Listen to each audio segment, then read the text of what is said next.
Straight ലൈനിലേക്ക് വീണ്ടും സ്വാഗതം. ശരിക്കും ഒരു പോർട്ട് സിറ്റി ആയിട്ട് ഡെവലപ്പ് ചെയ്യും തിരുവനന്തപുരം. തീർച്ചയായിട്ടും ലോകത്തിലുള്ള ഏറ്റവും വലിയ ഈ മാസ്മരികമായ നമ്മളെ ഈ നഗരങ്ങളൊക്കെ കണ്ടാൽ എല്ലാം ഒരു പോർട്ടുമായിട്ട് ചേർന്ന് കിടക്കുന്നവയാണ്. ഇപ്പോൾ സിംഗപ്പൂർ ആണെങ്കിലും ഹോങ്കോങ് ആണെങ്കിലും ദുബായ് ആണെങ്കിലും ഒക്കെ നമ്മൾ ഇങ്ങനെ മിന്നിത്തിളങ്ങുന്ന സിറ്റീസ് ഒന്ന് നമ്മൾ നോക്കുമ്പോൾ എല്ലാം ശരിക്കും പോർട്ടുമായിട്ട് ബന്ധപ്പെട്ട് കിടക്കുന്നവയാണ്. ആദ്യത്തെ മദർഷിപ്പ് ഏകദേശം 2000-ലേറെ കണ്ടെയ്നറുകൾ വഹിച്ചുകൊണ്ട് നമ്മുടെ വിഴിഞ്ഞം അന്താരാഷ്ട്ര തുറമുഖം ലക്ഷ്യമിട്ടുകൊണ്ട് വരുന്നത് ചൈനയിലെ സിയാമിൻ തുറമുഖത്തിൽ നിന്നാണ് കപ്പൽ ഇപ്പോൾ സഞ്ചരിച്ചു കൊണ്ടിരിക്കുന്നത്. ഈ പ്രക്രിയ മൊത്തം ഓട്ടോമേറ്റഡ് ആയിട്ടാണ് നടക്കാൻ പോകുന്നത്. അപ്പോൾ ഇതെല്ലാം തന്നെ അതെ ഏറ്റവും ആധുനിക രീതിയിലുള്ളതാണ്. ഭാരതത്തിൽ ആദ്യമായിട്ടാണ് യഥാർത്ഥത്തിൽ നമ്മൾ ഇത്രയും അത് നമ്മുടെ ഭാരതത്തിൽ തന്നെ വികസിപ്പിച്ചെടുത്ത ഒരു സോഫ്റ്റ്വെയറും കൂടിയാണ്. ഒരുമിച്ച് വന്നാൽ കൈകാര്യം ചെയ്യാൻ പറ്റൂ. 400 മീറ്റർ ബർത്താണ് നമുക്ക് ഇപ്പോൾ പ്രവർത്തന സജ്ജമായിട്ടുള്ളത്. ഈ ഓണത്തിന് മുൻപുള്ള സമയത്തോടു കൂടി 800 മീറ്റർ ബർത്തും നമുക്ക് പ്രവർത്തന സജ്ജമാകും. ഈ 800 പ്രവർത്തന സജ്ജമാകുമ്പോൾ നമുക്ക് 2 കൈകാര്യം ചെയ്യാനായിട്ട് സാധിക്കും. ഈ ഓണത്തിന് അതിൻ്റെ കമ്മീഷനിങ് നടന്നു കഴിഞ്ഞാൽ അതിനുശേഷം ഏകദേശം ഡിസംബറോടുകൂടി മറ്റ് അനുമതികളെല്ലാം നമുക്ക് ലഭ്യമാകുന്നതോടെ നമുക്ക് ഈ വർഷം തന്നെ രണ്ടാം ഘട്ടത്തിൻ്റെയും നിർമ്മാണ പ്രവർത്തനം നമുക്ക് ആരംഭിക്കാൻ സാധിക്കും. ഉദ്ഘാടന ദിവസം തീർച്ചയായിട്ടും കപ്പൽ കാണാൻ സാധിക്കും. നമുക്ക് കപ്പലിൻ്റെ അകത്ത് കയറാനുള്ള അനുമതി ഉണ്ടാവില്ല. വളരെ ദൂരമില്ല, അടുത്ത് തന്നെ നിന്ന് കാണാൻ പബ്ലിക് എൻട്രി ഉണ്ട്. ഈ പറയുന്ന 12-ാം തീയതി രാവിലെ ആയിരിക്കും.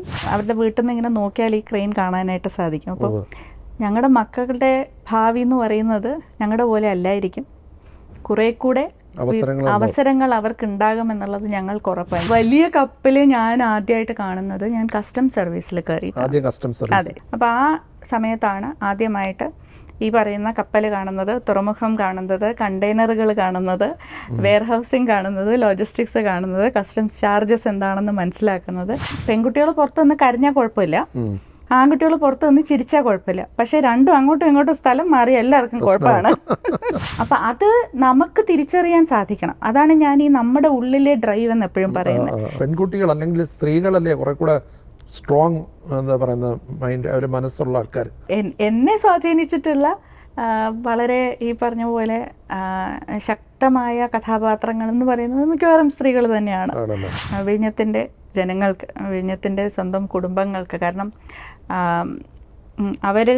ഞാൻ ഈ പറഞ്ഞതുപോലെ അവരുടെ ഓരോരുത്തരുടെയും വിയർപ്പിൻ്റെയും അധ്വാനത്തിൻ്റെയും കണ്ണുനീരിൻ്റെയും പ്രതീക്ഷയുടെയും ഒക്കെ ഒരു സ്തംഭമായിട്ടാണ് ശരിക്കും വിഴിഞ്ഞം തുറമുഖം വരുന്നത് എന്നാണ് ഞാൻ കാണുന്നത്. വിഴിഞ്ഞം ഇന്റർനാഷണൽ സീപോർട്ട് മാനേജിംഗ് ഡയറക്ടറും ഇപ്പോൾ കേരളത്തിൽ സമൂഹത്തിനൊരു റോൾ മോഡൽ എന്ന് വിശേഷിപ്പിക്കാവുന്ന മാതൃകാ വ്യക്തിത്വമായ ഡോക്ടർ ദിവ്യ എസ് അയ്യറാണ് നമ്മുടെ ഇന്നത്തെ അതിഥി. നമസ്കാരം ഡോക്ടർ ദിവ്യ എസ് അയ്യർ. നമസ്കാരം.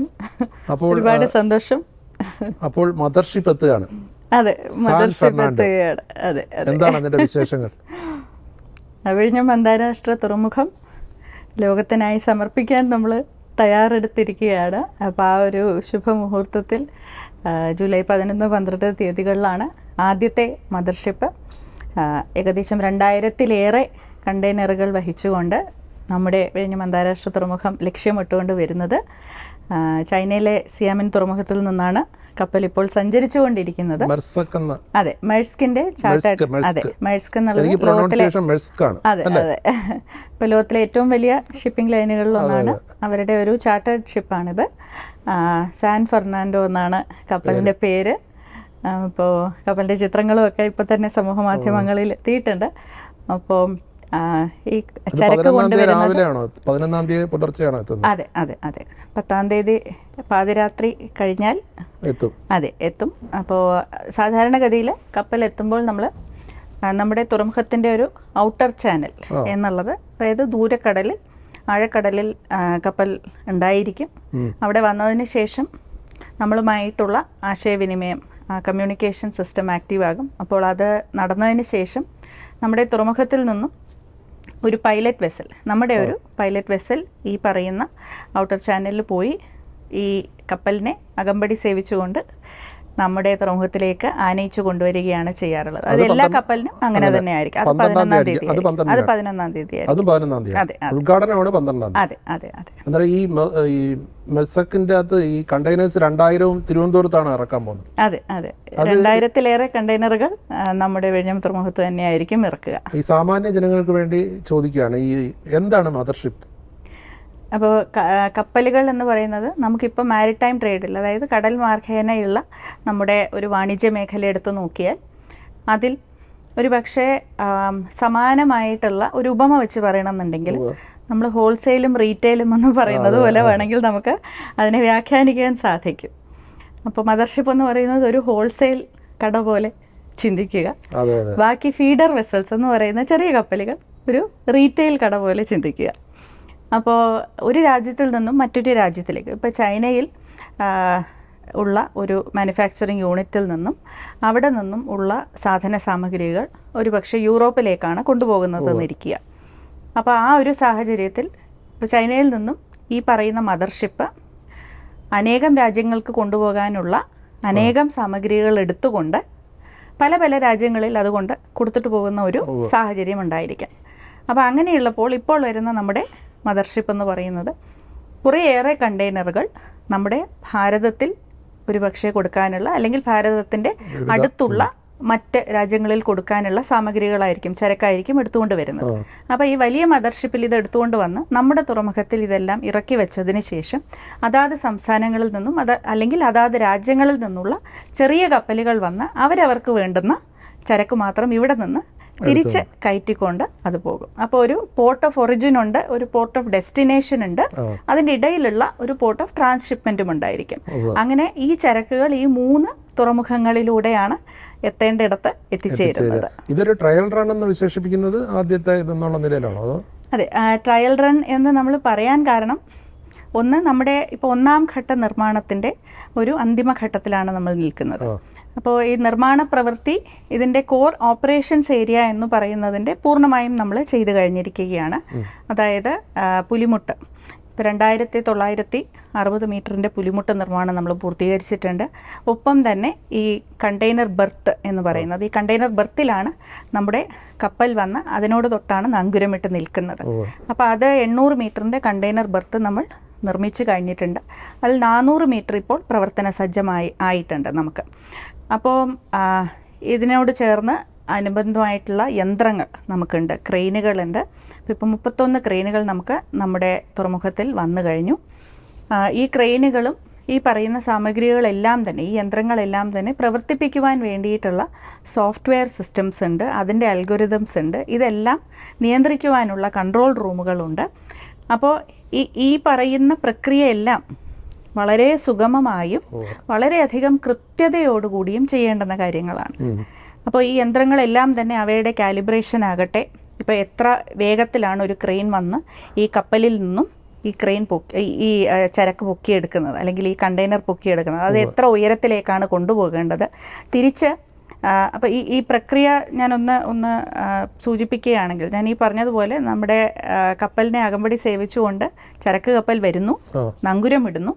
നങ്കുരമിട്ടതിന് ശേഷം അതിൽ ഒരു കണ്ടെയ്നർ എന്ന് പറയുന്നതിൻ്റെ വലിപ്പം എത്രയാണെന്ന് നമുക്കറിയാവുന്നതാണ്. അപ്പോൾ അത്രയും വലിയൊരു കണ്ടെയ്നറിനെ നമ്മുടെ ഒരു ഷിപ്പ് ടു ഷോർ ക്രെയിൻ എന്ന് പറയുന്ന ആ ക്രെയിൻ സെമി ഓട്ടോമാറ്റിക് ആയിട്ടുള്ള ഒരു ക്രെയിനാണത്. അപ്പോൾ ഈ ക്രെയിൻ ഈ ചരക്ക് കപ്പലിൽ നിന്നും പൊക്കിയെടുത്ത് ഈ ക്രെയിനിൻ്റെ തൊട്ട് കീഴേ ഒരു ട്രെയിലർ ട്രക്ക് അവിടെ ആ സമയത്ത് കൃത്യമായി ഉണ്ടായിരിക്കും. അപ്പോൾ അങ്ങനെ അനവധി ട്രെയിലർ ട്രക്കുകൾ ഉണ്ടായിരിക്കും. പക്ഷേ ഈ ക്രെയിൻ ഏത് ട്രക്കിലാണ് ഇത് വെക്കേണ്ടത് എന്നുള്ള ഇൻഫർമേഷൻ അതിന് നമ്മൾ ഈ കൺട്രോൾ റൂമിൽ നിന്നും പാസ് ഓൺ കൊടുക്കുന്നതായിരിക്കും. അപ്പോൾ അത് ഈ ട്രക്കിൽ കൊണ്ടുവച്ചതിന് ശേഷം ഈ ട്രക്ക് തൊട്ടപ്പുറത്തുള്ള യാർഡിലേക്ക് പോകും.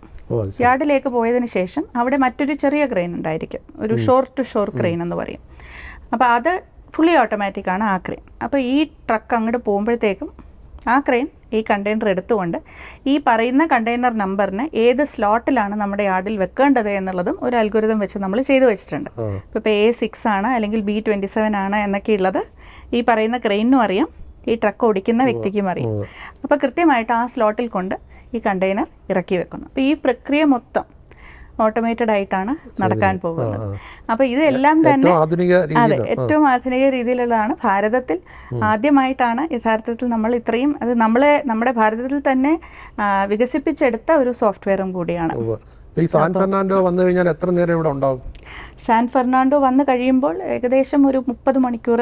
അതെ അതെ അതെ. പിന്നീട് ഇതുപോലുള്ള കപ്പലുകൾ ഈ ഓണത്തിന് മുമ്പ് വരുമോ? അതെ തീർച്ചയായിട്ടും. ഇപ്പോൾ സാൻ ഫെർണാണ്ടോ വന്നു പോയതിന് ശേഷം തൊട്ടടുത്ത ദിവസം തന്നെ അതിൻ്റെ ആദ്യത്തെ ഒരു ഫീഡർ വെസലും നമുക്ക് വരുന്നുണ്ട്. അപ്പോൾ 13-ാം തീയതി തന്നെ ഫീഡർ വെസലും വരും. അല്ല, അത് പല സ്ഥലങ്ങളിൽ നിന്നും ഫീഡർ വെസലുകൾ വരും. അതിൻ്റെ ഷെഡ്യൂളും 13-ാം തീയതി തൊട്ടായി തുടങ്ങിയിട്ടുണ്ട് നമുക്ക്. അപ്പോൾ ഈ ചെറിയ കപ്പലുകളും വന്ന് 13-ാം തീയതി മുതൽ ഇവിടെ ഇറക്കി വെക്കുന്ന ഈ ചരക്ക് എടുത്തുകൊണ്ട് പോകാനുള്ള കപ്പലുകളും തൊട്ടടുത്ത ദിവസം മുതൽ വരും. ഒപ്പം മറ്റ് കപ്പലുകൾ, മറ്റു മദർഷിപ്സും മറ്റ് ഷിപ്പിംഗ് കമ്പനികളും ഒക്കെ നമ്മളെ ബന്ധപ്പെടുന്നുണ്ട്. അപ്പോൾ അവരുടെ കപ്പലുകളും നമ്മൾ തുടർന്ന് ഷെഡ്യൂൾ ചെയ്ത് മുന്നോട്ട് പോവുകയാണ്. ഓണത്തിന് നമ്മൾ കമ്മീഷനിങ്ങിന് വെച്ചിരിക്കുന്നു. അന്നേരം ഒരു ഫസ്റ്റ് ഫേസ് പൂർത്തിയാവുകയാണ്. അതെ അതെ. എന്തായിരിക്കും, എന്തൊക്കെ അഡ്വാൻറ്റേജ് ആണ് അന്നേരം ഉണ്ടാവും? അതെ, അപ്പോൾ ഈ ഫസ്റ്റ് ഫേസ് പൂർത്തിയായതിനു ശേഷം ഞാൻ ഈ പറഞ്ഞ ഓരോ യന്ത്രങ്ങളും ഓരോ സോഫ്റ്റ്വെയറുകളും ഇതിലൊക്കെ ഏതെങ്കിലും തരത്തിലുള്ള സൂക്ഷ്മമായോ സ്ഥൂലമായിട്ടോ ഉള്ള ചില ഇടപെടലുകൾ നമുക്ക് കുറേ കൂടി കാര്യക്ഷമതയോടെ കുറേ കൂടി കൃത്യതയോടെ നമ്മുടെ പ്രവർത്തനം ഉറപ്പുവരുത്തുവാൻ വേണ്ടിയിട്ടാണ് നമ്മൾ ഈ ട്രയൽ റൺ എന്നുള്ളത് പറയുന്നത്. അതായത് ഒരേ സമയത്ത് നമുക്കിപ്പോൾ എത്ര ക്രെയിനുകളെ പ്രവർത്തിപ്പിക്കാൻ സാധിക്കും, അതിനുള്ള വൈദ്യുതിയുടെ ആവശ്യം, അല്ലെങ്കിൽ ഒരേ സമയത്ത് നമുക്ക് 2 കപ്പലുകൾ വന്നു കഴിഞ്ഞാൽ നമുക്ക് ഒരുമിച്ച് അതിനെ കൈകാര്യം ചെയ്യാൻ സാധിക്കും. ഈ 2 മദർഷിപ്പ് ഒരുമിച്ച് വന്നാൽ കൈകാര്യം ചെയ്യാൻ പറ്റുമോ? നമ്മുടെ ഇപ്പം ഞാൻ പറഞ്ഞതുപോലെ 400 മീറ്റർ ബെർത്താണ് നമുക്ക് ഇപ്പോൾ പ്രവർത്തന സജ്ജമായിട്ടുള്ളത്. ഈ ഓണത്തിന് മുൻപുള്ള സമയത്തോടു കൂടി 800 മീറ്റർ ബെർത്തും നമുക്ക് പ്രവർത്തന സജ്ജമാകും. ഈ 800 പ്രവർത്തന സജ്ജമാകുമ്പോൾ നമുക്ക് 2 കൈകാര്യം ചെയ്യാനായിട്ട് സാധിക്കും. ലോങ് റണ്ണിൽ നമുക്ക് 4-5 മദർഷിപ്പുകൾ കൈകാര്യം ചെയ്യാനായിട്ട് സാധിക്കും. അപ്പോൾ 2, 3, 4 ഘട്ടങ്ങളാണ് നമ്മൾ വിഭാവന ചെയ്തിരുന്നത്. അപ്പോൾ ഈ 2, 3, 4 ഘട്ടങ്ങളുടെ നിർമ്മാണം എന്ന് പറയുന്നത് 2045 കൂടി പൂർത്തീകരിക്കും എന്നുള്ളതാണ് നമ്മുടെ കരാർ പ്രകാരം വെച്ചിരുന്നത്. പക്ഷെ ഇപ്പോൾ നമ്മൾ അതിനെ കുറച്ച് അഡ്വാൻസ് ചെയ്തിട്ടുണ്ട്. അപ്പോൾ കാലയെകൂട്ടി നമ്മൾ ആ പ്രവർത്തനവും ആരംഭിക്കുകയാണ്. ഈ വർഷം തന്നെ ഈ ഓണത്തിന് അതിൻ്റെ കമ്മീഷനിങ് നടന്നു കഴിഞ്ഞാൽ അതിനുശേഷം ഏകദേശം ഡിസംബറോടുകൂടി മറ്റ് അനുമതികളെല്ലാം നമുക്ക് ലഭ്യമാകുന്നതോടെ നമുക്ക് ഈ വർഷം തന്നെ 2ാം ഘട്ടത്തിൻ്റെയും നിർമ്മാണ പ്രവർത്തനം നമുക്ക് ആരംഭിക്കാൻ സാധിക്കും. അങ്ങനെ സാധിക്കുന്ന പക്ഷം നമുക്ക് 2028 കൂടി ഈ ഘട്ടങ്ങളുടെ എല്ലാം അനന്തര ഘട്ടങ്ങളുടെ എല്ലാം നിർമ്മാണം പൂർത്തീകരിക്കാനും സാധിക്കും. ഇപ്പോൾ ഈ പൊതുജനങ്ങൾക്ക് ഇത് കാണാനും എന്തെങ്കിലും അല്ലെങ്കിൽ കപ്പലിൽ കയറാനും ഒക്കെ അവസരം ഉണ്ടാകും, പലരും ചോദിക്കുന്നുണ്ട്. അങ്ങനെ ഇതിപ്പോൾ നമ്മളൊരു പോർട്ട് എന്ന് പറയുന്നത് എല്ലാവർക്കും ഈ പറഞ്ഞ പോലെ കൗതുകമുള്ള ഒരു വിഷയമാണ് എന്ന് ഞങ്ങൾക്കറിയാം. പക്ഷെ നമുക്കിപ്പോൾ എയർപോർട്ടിൽ കയറി പിന്നെ ഫ്ലൈറ്റിന്റെ അകത്ത് കയറുക എന്ന് പറയുന്നത് അതെ അതെ ടെർമാക്ക് വരെ പോകാൻ പറ്റില്ല എന്ന് പറയുന്ന പോലെ അതിനേക്കാളും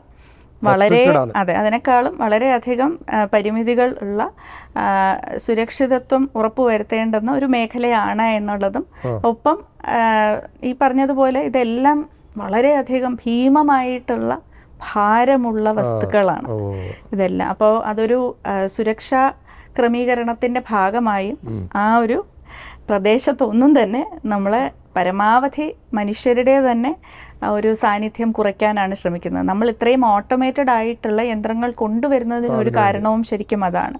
അപ്പോൾ ഈ പറയുന്ന ഇത്രയും വലിയൊരു പ്രക്രിയക്കുള്ളിൽ നമുക്കാകെ ഈ ട്രക്ക് ഓടിക്കുക എന്ന് പറയുന്നതിന് മാത്രമേ നമ്മൾ ശരിക്കും വ്യക്തികളെ വിനിയോഗിക്കുന്നുള്ളൂ, ബാക്കിയെല്ലാം ഓട്ടോമേറ്റഡ് ആണ്.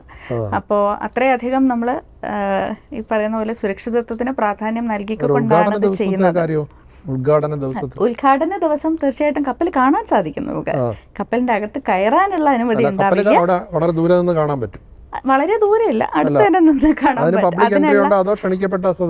പബ്ലിക് എൻട്രി ഉണ്ട്. ഈ പറയുന്ന 12-ാം തീയതി രാവിലെ ആയിരിക്കും നമ്മുടെ പൊതുയോഗം. അപ്പോൾ ആ സമയത്ത് തീർച്ചയായിട്ടും പൊതുജനങ്ങൾക്ക് കപ്പൽ കാണാനും നമ്മുടെ ക്രെയിനുകൾ കാണാനും ക്രെയിൻ പ്രവർത്തിക്കുന്നത് ആ സമയത്ത് കാണാനാകില്ല. കാരണം ജനങ്ങൾ വരുന്ന സമയത്ത് ഞങ്ങൾ ഓപ്പറേഷൻസ് നിർത്തി വെച്ചേക്കും ഒരു സുരക്ഷയുടെ പോയിന്റ് ഓഫ് വ്യൂവിൽ നിന്നും. കപ്പലുകൾ വരുമ്പോഴോ അത് അതെ റെസ്ട്രിക്റ്റഡ് ആയിരിക്കും. എന്നാലും ഞാൻ ഈ പറഞ്ഞതുപോലെ ഇതെല്ലാം വളരെ ബൃഹത്തായിട്ടുള്ള കപ്പലുകളും കണ്ടെയ്നറുകളും ഒക്കെയാണ്. അപ്പോൾ എത്ര ദൂരത്ത് നിന്നാലും കാഴ്ചയ്ക്ക് അപ്പുറമായിട്ടൊന്നും ഇതൊന്നും പോവില്ല. അതുകൊണ്ട് ആ ഒരു കൗതുകത്തിനുള്ള കാഴ്ച തീർച്ചയായിട്ടും എപ്പോഴായാലും ലഭിക്കും. പക്ഷെ അതിൻ്റെ അടുത്ത് പോയി അതിൻ്റെ അകത്ത് കയറി എന്നൊക്കെയുള്ളതിന് നമുക്ക് ഇത് ഓപ്പറേഷണലൈസ് ആകുന്നത് മുതൽ കുറച്ച് പരിമിതികൾ ഉണ്ടാകും. ഇപ്പൊ നമ്മുടെ മാധ്യമപ്രവർത്തകർ ഉൾപ്പെടെയുള്ളവരെല്ലാവരും നമ്മുടെ ക്രെയിനുകൾ കണ്ടിട്ടുണ്ട്, നമ്മുടെ വെസലുകൾ കണ്ടിട്ടുണ്ട്. അപ്പോൾ അത് ഈ പ്രോഹിബിറ്റഡ് പ്ലേസ് എന്നുള്ള ഒരു നോട്ടിഫിക്കേഷൻ നമ്മൾ വന്നതിന് ശേഷം അതിന് അതിൻ്റെതായിട്ടുള്ള പരിമിതികൾ ഉണ്ടായിരിക്കും. വിഴിഞ്ഞം എന്ന് പറയുമ്പോൾ തിരുവനന്തപുരത്തിന്റെ മാത്രമല്ല, കേരളത്തിന്റെ മാത്രമല്ല, ഇന്ത്യയുടെ മൊത്തത്തിലുള്ള ഒരു സ്വത്തായിട്ടാണ് മാറാൻ പോകുന്നത്. അത് പക്ഷേ കേരളത്തിന്, പ്രത്യേകിച്ച് തിരുവനന്തപുരത്തിന് ഏതൊക്കെ രീതിയിലായിരിക്കും ഗുണം ചെയ്യാൻ പോകുന്നത് ഈ തുറമുഖം? അനേകം രീതിയിൽ ഗുണം ചെയ്യുമെന്നാണ് ഞങ്ങൾ പ്രതീക്ഷിക്കുന്നത്. ഒന്ന്, ഈ പറഞ്ഞതുപോലെ ഒരു ജനതയുടെ ഒരു സ്വപ്നമാണ്. അപ്പോൾ വൈകാരികമായും ഒപ്പം നമ്മുടെ തലമുറയ്ക്കും ഒക്കെ ഒരു അഭിമാനം കൊള്ളാവുന്ന ഒരു നിമിഷമാണ് എന്നത് ശരിക്കും അവിടുത്തെ വിഴിഞ്ഞത്തെ ജനങ്ങളായാലും നമ്മുടെ നാട്ടിലെ ഈ യുവതലമുറയായാലും നമുക്ക് സ്വപ്നം കാണാനായിട്ട് പുതിയ മേഖലകൾ ഇങ്ങനെ ലോകത്തിൻ്റെ ഒരു ജാലകം തുറക്കുന്നത് പോലെയാണ് ശരിക്കും. അപ്പോൾ ഞാൻ ഇതിനു മുൻപും പറഞ്ഞിട്ടുണ്ടായിരുന്നു, ഞാൻ അവിടെ വിഴിഞ്ഞത്ത് പോകുമ്പോഴും അവിടുത്തെ കുടുംബങ്ങളോടും അവിടുത്തെ അമ്മമാരോടും ചേച്ചിമാരോടും ഒക്കെ സംസാരിക്കുമ്പോഴും എനിക്ക് യഥാർത്ഥത്തിൽ ഞാനിവിടെ വിഴിഞ്ഞത്തിൻ്റെ ഈ ഒരു ചുമതല ഏറ്റെടുക്കുമ്പോൾ എനിക്ക് ഏറ്റവും അധികം ആത്മവിശ്വാസം നൽകിയത് അവരുടെ കുറച്ച് വാക്കുകളായിരുന്നു. അപ്പോൾ അതിൽ ഒരെണ്ണം, ഒരു അമ്മയോട് ഞാൻ അവരുടെ വീട്ടിൽ പോയിരുന്ന് സംസാരിക്കുമ്പോൾ അവരെന്നോട് പറഞ്ഞ ഒരു കാര്യം, ഞങ്ങൾ ഈ കടലമ്മയുടെ ഒപ്പം തന്നെയാണ് എന്നും ജീവിച്ചിട്ടുള്ളത്. ഈ മീൻ പിടിക്കാൻ പോകുന്നു എന്നുള്ളതാണ് ഞങ്ങളുടെ ലോകം. ഞങ്ങളുടെ മക്കളുടെ ജീവിതം ഇനി വേറെ ആയിരിക്കും എന്നുള്ളത്. ഞങ്ങളുടെ മക്കൾക്ക് ഇതിനപ്പുറം സ്വപ്നം കാണാൻ പറ്റും എന്നുള്ളത് ഞങ്ങൾക്ക് ഈ ക്രെയിനുകളാണ് കാണിച്ചു തരുന്നത്. അവരുടെ വീട്ടിൽ നിന്ന് ഇങ്ങനെ നോക്കിയാൽ ഈ ക്രെയിൻ കാണാനായിട്ട് സാധിക്കും. അപ്പോൾ ഞങ്ങളുടെ മക്കളുടെ ഭാവി എന്ന് പറയുന്നത് ഞങ്ങളുടെ പോലെ അല്ലായിരിക്കും. കുറേ കൂടെ അവസരങ്ങൾ അവർക്ക് ഉണ്ടാകുമെന്നുള്ളത് ഞങ്ങൾക്ക് ഉറപ്പായി. ഞങ്ങളുടെ ലോകം വിശാലമായി എന്നുള്ളതിൻ്റെ അവരുടേതായിട്ടുള്ള രീതിയിൽ അവർ എന്നെ പറഞ്ഞു മനസ്സിലാക്കുമായിരുന്നു. അപ്പോൾ അത് എന്നെ സംബന്ധിച്ചിടത്തോളം അങ്ങനെ ആ പടുകൂറ്റൻ ക്രെയിനുകൾ ഇപ്പോൾ നമ്മുടെ വീട്ടിൻ്റെ തൊട്ടുപുറകെ നിൽക്കുന്നത് കാണുമ്പോൾ നമുക്ക് എന്താണ് തോന്നുക എന്നുള്ളത് എനിക്ക്, ഞാൻ ആ ഒരു കൗതുകത്തിലാണ് ഞാൻ അവരോട് ചോദിച്ചത്. ശരിക്കും ഇത്രയും ചെറിയ വീടുകളാണ്, അപ്പോൾ അതിൻ്റെ അകത്തുനിന്ന് അവരെ പുറത്തേക്ക് ഇറങ്ങുമ്പോൾ ആദ്യം കാണുന്നത് ഈ ക്രെയിനുകളാണ്. അപ്പോൾ ഇത് കാണുമ്പോൾ എന്ത് തോന്നുന്നു എന്നായിരുന്നു ഞാൻ ചോദിച്ചത്. അപ്പോൾ അതിൻ്റെ ഉത്തരം, അത് കാണുമ്പോൾ ഞങ്ങളുടെ മക്കളുടെ ഭാവി അത്രയും ഉയരങ്ങളിലേക്ക് പോകാനായിട്ട് അവർക്കും സാധിക്കും. ഈ കടലിലെ മീൻ പിടിക്കുക എന്നുള്ളതിലല്ല, മത്സ്യത്തൊഴിലാളികൾ എന്നുള്ളതല്ലാതെ അതിലുപരിയായിട്ട് ചിന്തിക്കാൻ ഇനി അവർക്ക് സാധിക്കും, ഒരു ഭാവിയുണ്ട് എന്നുള്ള ഒരു പ്രതീക്ഷയാണ് അവർക്കത് ശരിക്കും നൽകുന്നത്. പക്ഷേ വിഴിഞ്ഞം ഒരുപാട് തൊഴിലവസരങ്ങൾ സൃഷ്ടിക്കുമല്ലോ. അതിൽ ഈ പ്രാദേശികവാസികൾക്ക് അല്ലെങ്കിൽ അവിടുത്തുകാർക്ക് എന്താ പ്രിഫറൻസ് എത്രമാത്രമായിരിക്കും? അതെ, അതിപ്പോൾ നമ്മളിപ്പോൾ തന്നെ വിഴിഞ്ഞത്തിൻ്റെ തുറമുഖത്തിൻ്റെ നിർമ്മാണ പ്രവൃത്തിയിലും കുറേയധികം നമ്മൾ പ്രദേശവാസികളെ ഉൾപ്പെടുത്തിയിട്ടുണ്ടായിരുന്നു. അതല്ലാതെ ഇപ്പോഴും നമ്മൾ വിഴിഞ്ഞത്തിൽ നമ്മൾ കേരള സർക്കാരും ഒപ്പം എസാപ്പും വിസിലും ഒപ്പം അദാനി ടീമും ചേർന്നിട്ട് നമ്മളിപ്പോൾ കമ്മ്യൂണിറ്റി സ്കിൽ ഡെവലപ്മെൻറ്റ് സെൻറ്റർ വിഴിഞ്ഞത്ത് തന്നെ ആരംഭിച്ചിട്ടുണ്ട്. ഈ കഴിഞ്ഞ മാസമായിരുന്നു അതിൻ്റെ ഉദ്ഘാടനം നിർവഹിച്ചിരുന്നത്. അവിടെ പ്രവേശനം എല്ലാവർക്കും ഉണ്ട്. അവിടുത്തെ പ്രദേശവാസികൾക്ക് മുൻഗണന നൽകുകയും അവർക്ക് ഒരു കൺസെഷൻ നൽകുകയും തീർച്ചയായിട്ടും ചെയ്യും. അതൊരു സൗജന്യ പരിശീലനമാണോ അതോ അല്ലല്ല, ഫീസ് വെച്ചിട്ടുള്ള, അതെ, അത് കോഴ്സാണ്. നൈപുണ്യ വികസനത്തിൻ്റെ സ്കിൽ ഡെവലപ്മെൻറ്റിനായിട്ടുള്ള കോഴ്സാണ്. പ്രധാനമായിട്ടും നമ്മൾ മാരിടൈം സെക്ടറിനെ ഫോക്കസ് ചെയ്തുകൊണ്ടുള്ള കാര്യങ്ങളാണ് അവിടെ നമ്മൾ ഇപ്പോൾ ചെയ്യാൻ ഉദ്ദേശിക്കുന്നത്. അതുകൂടാതെയുള്ള മറ്റ് തൊഴിലവസരങ്ങൾക്കുമുള്ള നൈപുണ്യ വികസന കോഴ്സുകൾ അവിടെ ചെയ്യും. അവിടെ പ്രവേശനം കിട്ടണമെങ്കിൽ എന്താണ് ക്രൈറ്റീരിയ, എന്താണ് മാനദണ്ഡം? ഓരോ കോഴ്സിനും ഓരോ യോഗ്യത പറഞ്ഞിട്ടുണ്ട്. 10ാം ക്ലാസ് പഠിച്ചവർക്ക് ഒരു യോഗ്യത ഉണ്ട്, ഓരോ കോഴ്സുകൾ അവൈലബിൾ ആണ്. 12ന് വേറൊരു കോഴ്സ്, ബിരുദധാരികൾക്ക് വേറൊരു കോഴ്സ് എന്നുള്ള രീതിയിൽ എല്ലാ തലങ്ങളിലുമുള്ള, അതെ, ഷോർട്ട് ടേം കോഴ്സസ് ആണ്. ചിലത് 3 മാസത്തിൻ്റെ, ചിലത് 6 മാസത്തിൻ്റെ, 1 വർഷത്തിൻ്റെ എന്നൊക്കെയുള്ള രീതിയിൽ. എസാപ്പിൻ്റെ മറ്റ് സെൻറ്റേഴ്സ് പോലെ തന്നെ, പക്ഷെ അതിനേക്കാളും കുറെ കൂടെ വിപുലമായിട്ടുള്ള സൗകര്യങ്ങളോടുകൂടി, റെസിഡൻഷ്യൽ സൗകര്യങ്ങളോടുകൂടിയുള്ള കോഴ്സുകളാണ് അവിടെ നമ്മൾ നൽകുന്നത്. അപ്പോൾ അവിടെ നിന്നും പഠിച്ചിറങ്ങുന്നവർ, പ്രത്യേകിച്ചും ഈ മാരിടൈം സെക്ടറിലുള്ള കോഴ്സുകളിൽ പഠിച്ചിറങ്ങുന്നവർ വിഴിഞ്ഞത്തെന്ന് മാത്രമല്ല ലോകത്ത് ഏതൊരു തുറമുഖത്തിൽ പോയാലും അല്ലെങ്കിൽ അനുബന്ധ മേഖലകളിൽ പോയാലും അവർക്ക് തൊഴിൽ നേടുവാനുള്ള നൈപുണ്യ വികസനം ഉറപ്പുവരുത്തും എന്നുള്ളത് ഞങ്ങൾക്കും വിശ്വാസമുണ്ട്. വിഴിഞ്ഞത്ത് ജോലി കിട്ടാൻ ഏത് കോഴ്സ് പഠിക്കണമെന്ന് ഇപ്പോൾ ഒരുപാട് പേര് ചോദിക്കുന്നുണ്ട്. അങ്ങനെ സജസ്റ്റ് ചെയ്യാമല്ലോ? അപ്പോൾ ഒരുപാട് തൊഴിലവസരങ്ങൾ ഇതിനോടനുബന്ധമായിട്ട് വരും എന്ന് നമുക്കറിയാം. അപ്പോൾ സ്കിൽഡ് ലേബറും ഉണ്ട്, അൺസ്കിൽഡ് ലേബറും ഉണ്ട്. ഇപ്പം ഈ പറയുന്ന ഇപ്പം ഈ വണ്ടി ഓടിക്കുന്നത് മുതൽ അല്ലെങ്കിൽ ഈ ട്രക്ക് ഓടിക്കുന്നത് മുതൽ കൺട്രോൾ റൂമിൽ ക്രെയിൻ ഓപ്പറേഷൻ നടത്തുന്നത് മുതൽ ഈ കപ്പൽ നങ്കുരം ഇടുന്നതിനായിട്ട് കുറച്ച് പ്രക്രിയകളുണ്ട്, അത് ചെയ്യുന്നത് മുതൽ ഇതൊക്കെ ശരിക്കും പക്ഷേ ഇതിൻ്റെ കോർ ഓപ്പറേഷൻസിൻ്റെ മാത്രമാണ്. അപ്പം നമ്മൾ വിഴിഞ്ഞം തുറമുഖം തുറക്കുന്ന അവസരങ്ങൾ എന്ന് പറയുമ്പോൾ ഇത്രയും ചെറിയ ഒരു കോർ ഓപ്പറേഷനിൽ ഇതിൻ്റെ കാതലിൽ മാത്രമായിട്ട് ഒതുങ്ങരുത്. ശരിക്കും അതിനെ ചുറ്റുമുള്ള മറ്റ് പ്രവൃത്തികളിൽ കൂടുതൽ താല്പര്യം ആളുകൾ എടുക്കണം എന്നുള്ളതാണ് എനിക്ക് അഭ്യർത്ഥിക്കാനുള്ളത്. അപ്പോൾ അതിൻ്റെ വെയർ ഹൗസിംഗ് ആണെങ്കിലും അതിൻ്റെ ലോജിസ്റ്റിക്സ് ആണെങ്കിലും അതിൻ്റെ ഇപ്പോൾ ഫ്രേറ്റ് സർവീസസ് ആണെങ്കിലും ഒക്കെ തന്നെ അങ്ങനെ ഒരുപാട് മേഖലകൾ ഇത് കൈകാര്യം ചെയ്യുവാനായിട്ട് പുറമേ നമുക്ക് ആവശ്യമുണ്ട്.